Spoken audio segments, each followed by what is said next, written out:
So Alan, you've brought, as we can see, some pupils from Sandringham School here to WRTC to learn more about that and amateur radio generally. Tell us a little bit about what's been going on today.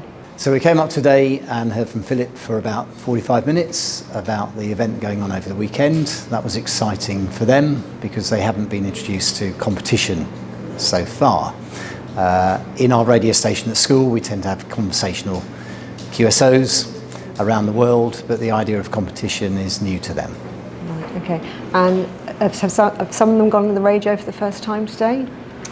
So they've been lucky to come along to the radio station, and they've had a contact, some of them, the ones who are licensed, with Norman, who's in Cyprus. Had to change bands. It was 15 metres at first, but moved to 20 metres to get a decent contact.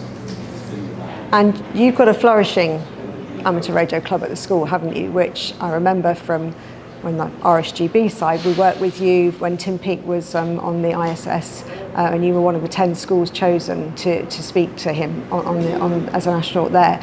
Tell us a little bit about how the club came about and how it's flourished since. Yeah, the International Space Station contact with Tim was a marked event in the school's history. That sparked a lot of interest in STEM and amateur radio in particular, so on the back of that I decided to devote some time to starting a radio club. Began in 2016. Since then we've probably trained 30 plus young people who've gained their licenses, mainly foundation but some intermediate, and as a result of that they've used that as a hobby for themselves but also potentially careers in STEM subjects. Okay.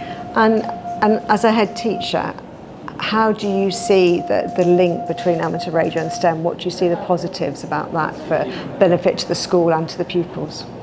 There's significant benefits of amateur radio to those who are interested in STEM subjects. It gives them extension activities. It's a subject which has a number of different angles to it. So, if they're interested in conversation and contacting around the world, then they can simply do that. If they're interested in the technical side, they can get involved in that aspect of the hobby. If they're interested in digital communications, satellites and so on. So I think the hobby provides a number of avenues into STEM subjects through the curriculum. It's technical, but it's fun as well, and I think that's one of the most important things, that they can do some real science and actually make things as well. It's not just using equipment and experiment, and have a lot of fun when they're doing it. Do you find that some of them are doing it outside school as well now? Is it something that they've taken on themselves and they're learning more about it, or is it something that they generally do within the school environment? At the moment they generally use the station at school, probably because their parents won't allow them to put an aerial up at home. But some of them have got walkie-talkies. They use 2 meters now and contact that way. Some of them will go online with SDRs and listen to stations around the world. They've had experience of digital mobile radio now. So I think over time we've sown the seeds and they will come back to it when they're in a position to put aerials up at home and do that. They've already been talking about it, life after a radio club at school, what they would do. Okay. Yeah. And obviously amateur radio is huge. It encompasses so many different aspects you can do. As you talked about construction, you talked about the digital aspect. Is SOTA or POTA or something like that something that the school does with the club, or is that a step too far at the moment? Yeah, we've not done that yet. Predominantly it's on site. They've done some work around the campus, some fox hunting, which has been exciting. Some years ago we had the local radio club Verulam come along and set up a station on the field overnight and did some EME communications, Earth, Moon, Earth. So that was another aspect to the hobby.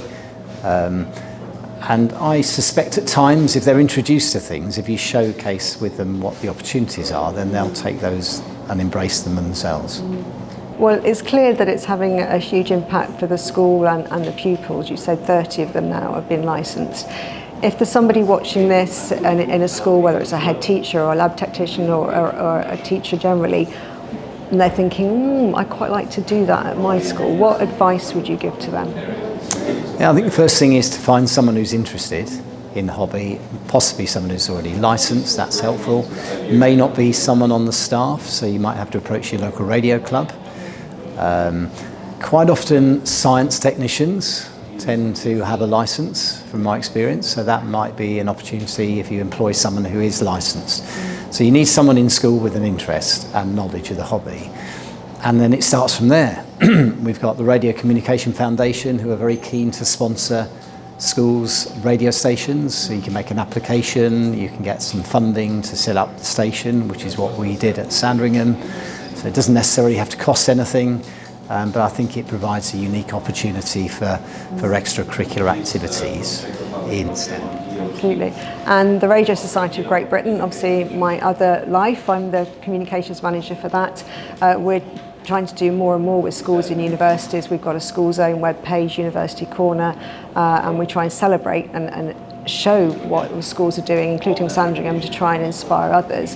And I know you mentioned the Radio Communication Foundation, the RCF. They offer free foundation licenses to under 18s, isn't it, a certain number every year. So a school could apply for that if they had a small cohort of pupils wanting to do that. Is that right? That's correct, and that's what 4 of these did last year. So we applied to the RCF, got funding for them to take the foundation license, which costs about £35, I think. So it's quite a lot for a young person. It could be a barrier, and so you remove that barrier by getting the funding so they can take the exam.